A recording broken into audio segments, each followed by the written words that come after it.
یہ ایک سوال ہے، کیا جماعت کے ساتھ نماز پڑھتے ہوئے مقتدی بھی سمیع اللہ لمن حمدہ کہے؟ اس کا جواب یہ ہے کہ مقتدی کے بارے میں بھی راجح یہی ہے کہ وہ بھی امام کے پیچھے سمیع اللہ لمن حمدہ کہے۔ اس کی دلیل سنن دارقطنی میں موجود ہے، جلد نمبر 1 ہے اور صفحہ نمبر 338 ہے اور 339 میں موجود ہے۔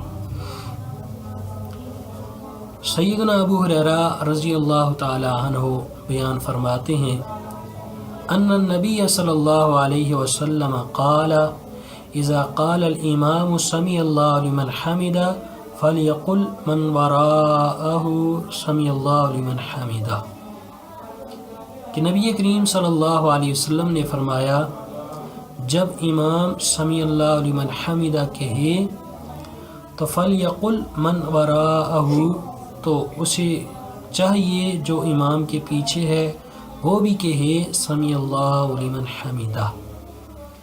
اس سے یہ بات معلوم ہوتی ہے کہ سمیع اللہ لمن حمدہ کہنے میں امام اور مقتدی دونوں برابر ہیں۔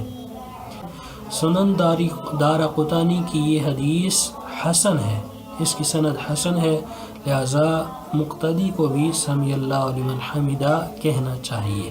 امام تو جہرن کہے گا اور مقتدی و سرن کہے گا سمیع اللہ لمن حمدہ، جس طرح کی دوسری نماز کے اندر وہ دعائیں اور جو نماز کے اندر فاتحہ وغیرہ دل کے اندر پڑھتا ہے، اسی طرح سمیع اللہ لمن حمدہ بھی مقتدی دل ہی میں کہے گا، پڑھے گا۔